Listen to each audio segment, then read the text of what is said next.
saludamos y agradecemos nuevamente a nuestros amigos de Catiltar, que son los que trasladan a nuestra producción de un lugar a otro de esta ciudad, de un museo a otro de esta ciudad. Y ya que estamos en el ámbito del transporte, recordamos una vez más, el 31 de octubre de 1906 comenzaba a circular por Rosario el primer tranvía eléctrico, lo que es considerado un hito para la historia del transporte en nuestra ciudad. Es por esto que estamos con Carlos Fernández. ¿Cómo estás, Carlos?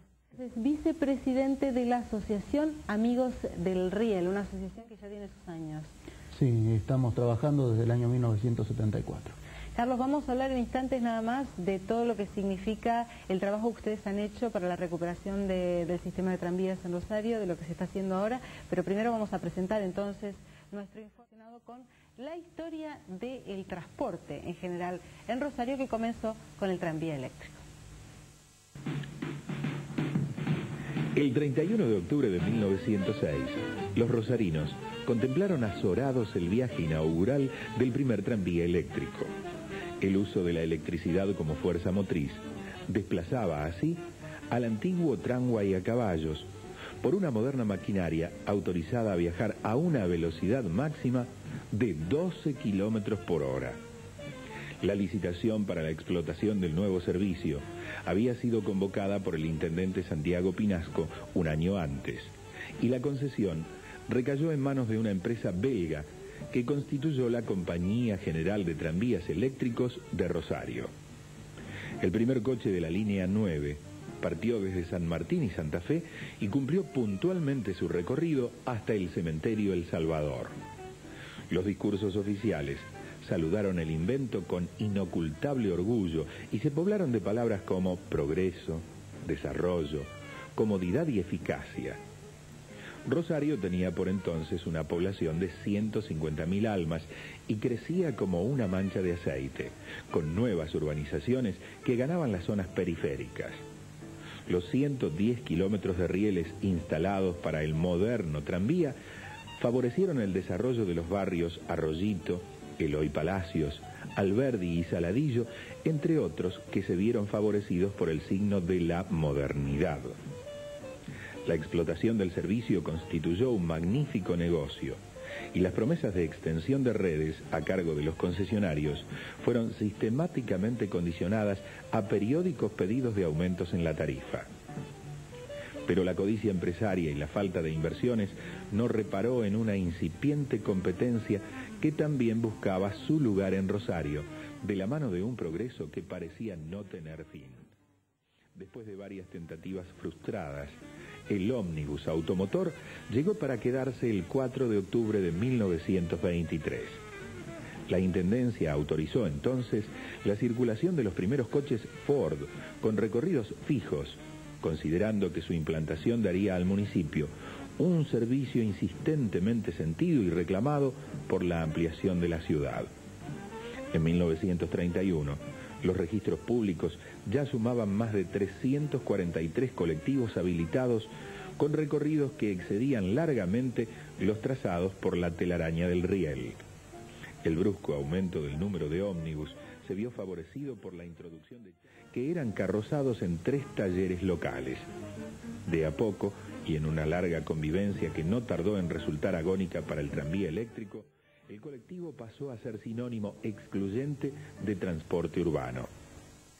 El adiós para el viejo tramway llegó el 12 de febrero de 1963, cuando el intendente Eduardo Hertz cortó definitivamente el suministro a la red de energía. El tranvía pasó a ser parte del pasado y el colectivo, al fin, de una historia de nunca acabar. Rectificamos lo que yo decía anteriormente, la historia del transporte en la ciudad comienza sin duda con el tranvía a caballo, ¿no? Que veíamos algunos ahí en el informe recién pasar, ir y venir. Bueno, pero esto ha quedado anacrónico, lo del caballo.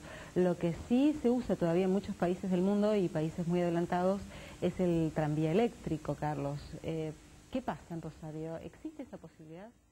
La posibilidad existe, lo que pasa que dentro de las actuales reglas de juego en las que se determina el desarrollo del transporte de pasajeros en nuestra ciudad, el tranvía eléctrico por el momento nosotros consideramos que todavía está un poco lejos de llegar a reintegrarse a todo el esquema del transporte en general de la ciudad, que no debe circunscribirse solamente al transporte de pasajeros, sino que es parte de todo el gran transporte dentro de una urbe. ¿Cómo surge la Asociación Amigos del Riel, la Asociación Rosarina Amigos del Riel, de la que vos sos vicepresidente, Carlos? Nuestra institución surge en el año 1974, fundamentalmente por impulso del mentor de todo el pensamiento del transporte organizado en la ciudad, que fue el profesor Farrero Gou, el motivador de la existencia de la asociación, que junto con algunas personas que también compartían sus inquietudes, decidieron en el año precisamente 74 establecer la institución, que sus objetivos son fundamentalmente la defensa de todos los modos de transporte sobre rieles y con una excepción que, aunque no es sobre rieles, también nosotros propendemos al uso de la energía eléctrica en los transportes. Y en este caso, por ende, el trolebús también figura dentro de los modos de transporte que nuestra institución apoya. Bueno, justamente te iba a preguntar esto, ¿no? ¿Cómo es esta cuestión de que un hombre tan joven como vos, quizás, no me atrevo a aventurar tu edad, pero quizás hayas viajado alguna vez en un tranvía, teniendo en cuenta que lo sacaron en el año 63, pero me resulta curioso que un hombre joven se preocupe tanto por esto. ¿Tiene que ver con tu preocupación por la ecología, por el medio ambiente? Son varias razones. Yo precisamente no llegué a conocerlos en Rosario, a los tranvías. La primera vez que viajé en tranvía fue en la ciudad de Buenos Aires, en los coches que tiene preservado la Asociación Amigos del Tranvía de la capital. Y fundamentalmente lo que me motivó a tomar parte en la institución fue el hecho de que uno tiene la idea que hay una mejor manera de poder transportarnos. No digo que es la única manera racional.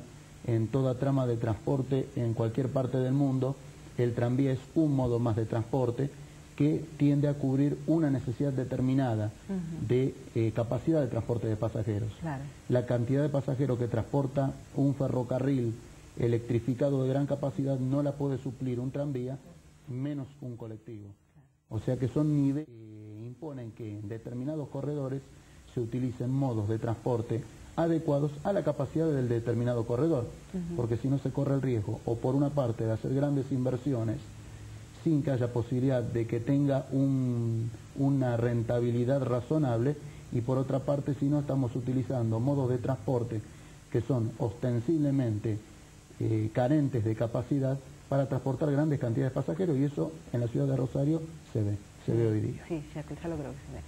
Carlos, hay muchas anécdotas para contar sobre este tema del tranvía, pero fundamentalmente hablábamos antes de un periodo en el que hubo una intromisión del Estado, digamos, en la privatización, y se hizo un sistema mixto de explotación de los tranvías y se repartieron unos programas muy interesantes sobre el transporte. En realidad, una pequeña digresión acerca del tema.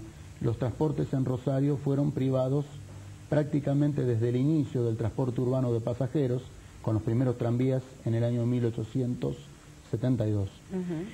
Lo que pasa que ya en la década del 20, como muy bien lo detalla el informe de ustedes, el transporte entró en un periodo de crisis.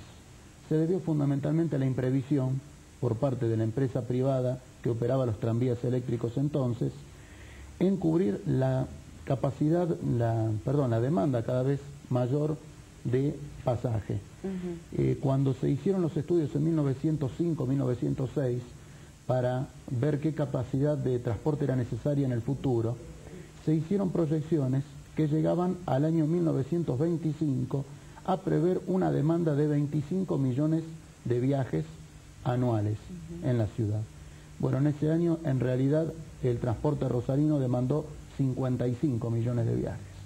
Y los refuerzos que introdujo la empresa privada belga de tranvías, por eso se vio la necesidad del gobierno municipal, fundamentalmente respondiendo a las lógicas demandas del público de tener un mejor servicio, se debió intervenir colocando ómnibus, que produjo una situación que a la larga terminó siendo contraria a los intereses del transporte en general, pero lamentablemente en ese momento no había muchas alternativas. En el año 1932 esta situación hace eclosión, la empresa belga prestataria de servicio de tranvías virtualmente entra en en un lockout, y luego de más de 30 días de cesación de servicios, la municipalidad toma el toro por las astas con unas autoridades recién asumidas democráticamente, y es allí que nace la experiencia de la empresa municipal mixta de transportes del Rosario.